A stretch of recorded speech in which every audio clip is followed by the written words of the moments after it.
Crawford is a queer, neurodivergent writer based in Naarm, Melbourne. Her writing spans multiple genres, including digital poetry, reviews, fiction, and feature articles. Ange's debut YA novel, How to Be Normal, follows the story of Astrid in her final year of high school. Until now, she has navigated a strictly controlled environment where her life revolves around adhering to her father's rules and pretending that everything is normal.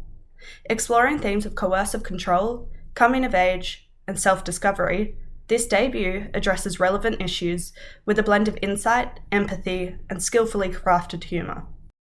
Today, we are joined by Ange Crawford and 5 high school students from Cerdon College, Merrylands, to discuss Ange's debut novel, How to Be Normal. My name is Rakshita. I'm Maria. My name is Victoria. My name is Salma. My name is Angel. And I'm Rosemary.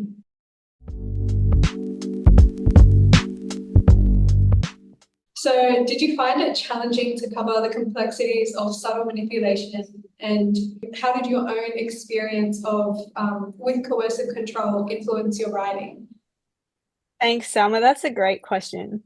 It really was challenging. Like, you kind of explained why really well by putting the word subtle in your question. When you're trying to portray something that's complicated like that, which is the other word that you used, I think it sometimes comes in layers and drafts and iterations. It's when you put pen to paper for the first time, it's something that sort of you have to gradually reflect your way through. And then as you do that, you become a little bit clearer about what's going on and what you want to say and not say, which is definitely something about if you're writing something that has to do with your own life, that you do have to also, I guess, think about how close to your own experience you want the writing to be. So working through those emotional truths and then deciding which of those you want to put in your story is definitely something that takes, those sort of layers and processes over time. I guess I wanted to write something that felt true to me, and I think in these kind of situations, the truth is quite complicated. The other thing that's interesting about your question is I think that this is also the experience that I went through in reflecting on my own experience with coercive control in terms of understanding what was happening to me. Because, again, because of that subtle factor, sometimes you don't see things very clearly when you're sort of in the haze of that relationship. And so it sometimes takes reflection and talking to other people and seeing things from different contexts to get a sense of what that dynamic is. So I guess writing and life kind of mirrored each other in that context as well. There are moments when characters reject the controlling influence of a parent. What would you advise someone do if they were going through a similar situation? That's also, a really important question. And I think my first piece of advice is to definitely turn to people who have a lot of experience in handling these situations for advice. So I can speak from my own experience, but we're also very lucky to have some very good support services in the community, and those can be a wonderful place to reach out to. The next thing that I would say is you're definitely not alone, whether it's you or a friend sort of in that situation. I think my advice would be to remember that this is actually quite a common experience, and sadly 1 in 4 Australians will have been in a coercive control situation before they turn 18. And so many people are in that situation. There might be friends that you have or people in your broader community who are going through this kind of thing that may have not disclosed that or may have not realized it. So I think that's important to remember, that you might know someone even if you don't know that you know. The next point that I want to make is that it's really important to believe them and to also understand that extracting yourself from that kind of situation can be kind of quite difficult, and in some cases, considerations of safety also have to figure into the conversation. So standing up for yourself is a really great value in general, but sometimes life is more complicated. At the end of the book, there's quite a lot on something called safety planning and around like I guess the steps that are often recommended by community organizations for people to take when they're on their way out of a situation like that. That can take quite a long time. But I think, from a young person's perspective, oftentimes, and what I really wanted to say in the book, having friends who understand and who are there for you, I think that that also really means a lot. These things take a community. If you are in that situation, of course, there's Kids Helpline, don't forget that. How did you come up with the title of the book? Was it something that you had in mind when you were writing it? It's a really good question because I think naming books is really hard. I don't know if any of you folks are writers, but maybe you can relate. Part of the reason why I write long books is because I'm not good at summarizing things. So titles are really difficult.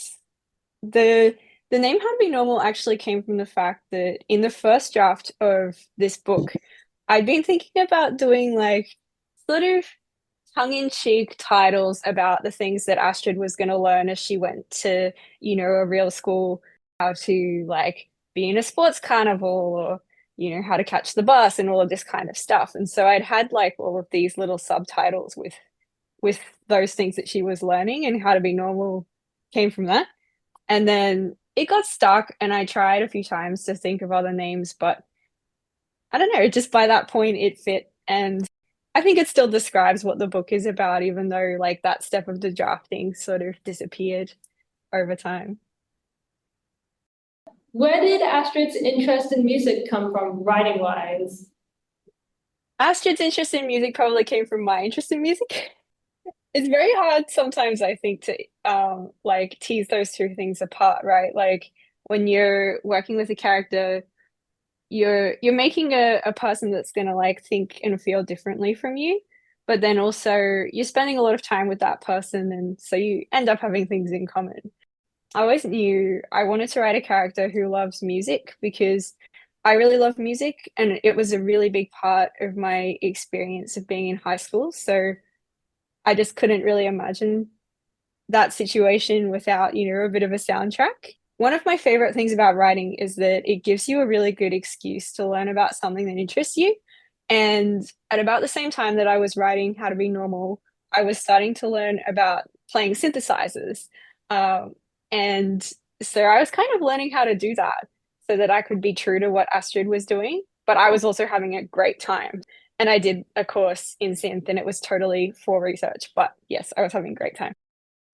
There's a scene about Astrid's name meaning strength and not just a star. What came first, the scene or the name?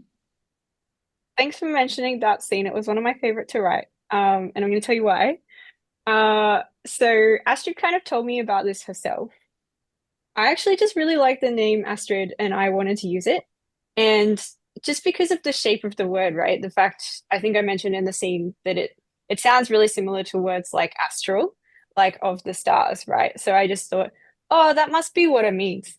But then sometime during the drafting, I looked it up and I realized that I was wrong. I just made that assumption. And I sort of felt like I'd misunderstood her, that she was like telling me this other thing about herself through this hidden layer of her name. And then yeah, the scene just came really fast from that. It was quite a funny experience and I really loved writing that one. So thanks for mentioning it. How was it writing the book?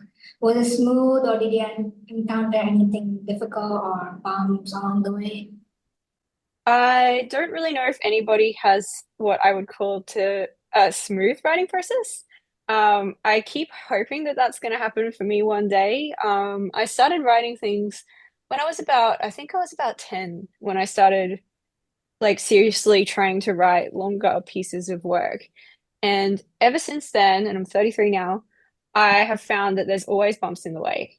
One of those bumps is just about how long it takes. Like if you're writing something, even if you're writing a short story, you kind of change from the process of doing it. And as you are sort of going through those changes, sometimes you think, oh, now that I've learned this thing from writing this particular piece, if I went back and started again, I would do it differently.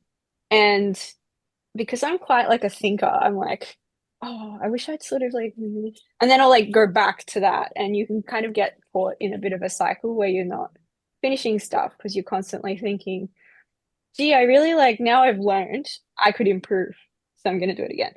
Um, and I think the thing that compounds that is how different your own work looks from the books that you love when you're drafting. Because when you sit down and you've got your open Microsoft Word for the first time and it's blank, right? And you've got that little cursor and you're like, oh no, it's empty. So is my brain. That's not the experience when you open a book by an author that you love. It's like all finished and it's all polished and you're like, oh, I can't measure up. You start writing words and you think, gosh, this is messy and it doesn't quite make sense. And again, that self-talk can kind of just get in the way because, of course, you know, any of those books that you see in your library, it's been edited a lot of times. Those people have had like a lot of process with other people to kind of polish it and make it great. And they've been through all of those struggles, but those bits sort of get polished away over, you know, potentially years. Easy to forget when you're in that drafting process. But I think I'll always write, and I think when you have an idea that you love and you have characters that you love or a world that you've enjoyed making, you're going to keep wanting to go back to that. And I think that makes it a really rewarding process. And then over time, you start to enjoy that sort of learning that you're constantly going through. And I guess it's character building to accept imperfections as well. It's a bit of a long answer, but it was a long process. You've written a lot before, but this is your first young adult novel. It must be pretty intimidating to start with a fully blank page. Yeah, it was because I've always loved reading YA ever since I became of the right age to read it. And I think you just kind of go, oh, wow, you know, I have a huge amount ahead of me to learn. And, you know, maybe the word count will be 60 or 70,000 words, but I also am going to have to sort of read and think and learn and sometimes write something and realize that it just completely doesn't work. And I think especially when you're moving between genres, that happens. But I really enjoy learning. So there's a part of me that like even though I have all of those difficult emotions that I was talking about, I'm enjoying it as well because, you know, it's an opportunity to sort of play with language and improve how I understand books and reading, which is probably my favorite thing. How did you develop the ideas for Astrid's friends? So Astrid's best friend Kathy came first. She was one of the first characters that I made. And Kathy is her own like original individual character, but some of the things that she says and does, I've kind of molded from life experiences that I've been lucky enough to have with the friendships that I've had over the years, including when I was a teenager. And so sometimes she will say and do things that surprise me, but sometimes she will say and do things that remind me of people who've cared for me and had my back as well. As for Connor and Layla, they insisted on themselves. I knew that I wanted Astrid to have this best friend and I wanted that relationship to be important, right? Like kind of in the position where often there's a love story that's like that, where there's two characters who are in the middle of a story. But I wanted that with friendship. But Connor and Layla they originally, I was like, oh, I need some other people in this classroom, you know, background characters. And I started to picture them and imagine them. And they just kept insisting on themselves. And they're a lot of people's favorite characters. And that's totally like they did that. And it really just reminded me of the fact that, you know, people are a lot more complex than they appear. Like sometimes when you go into a classroom and particularly if you're an introvert like I am, and you're kind of like, oh, these people, you know, I don't know them, and you know, maybe they're like this or maybe they're like that. But sometimes when you spend time and get to know people, you sort of see their complexities and the beautiful things about them. And that was kind of the experience of writing Connor and Layla for me. I thought it's really beautiful how those characters kept coming back, and towards the end of the book, we saw quite a bit more of Connor, which was really beautiful. Yeah, he wanted to be there. Yeah. So you explore the idea of how impossible it can be to be normal. Are you advocating for a radical rejection of normalcy? I love that phrase. I want it for my manifesto. I like radical rejection of normalcy, like less, yes, please. 100%. Um, I really don't think that anyone is normal. I think it's an idea that has its uses in certain contexts, but you know, there's always ways that we're different from the people around us, and always ways that we're similar from people around us, and we're really quite complicated and quirky, and oftentimes the things that we think make us different from everyone around us, there's a lot of people around us that also feel that way or have those same quirks, and they're just sort of toning it down a little bit. So I'm into rejecting normalcy, and maybe in the process we can find out what we have in common a little more too.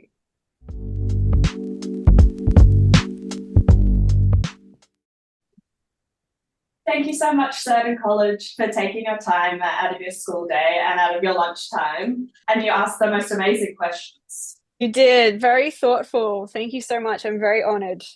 You obviously read the book very closely and thought a lot about it, and that's the best thing that can happen for an author. So I appreciate you. We also want to thank you on behalf of Cerdon and the reading group for taking the time to talk to us today and answer our questions. We learned a lot as young readers. Although you said it was nerve-wracking for you, we took a lot from the book, and it made us, I guess, grow in a way, how to address situations, or just know that we're not alone. And we want to thank our amazing facilitator for helping us today as well. So yeah, just a big thank you. Thank you to Ange Crawford and Cerdon College, Merrylands, for speaking with us today. Her debut young adult novel, How to Be Normal, is published by Walker Books, and you can find this at goodreadingmagazine.com.au. My name is Tilly Kingsmill, and thank you for listening.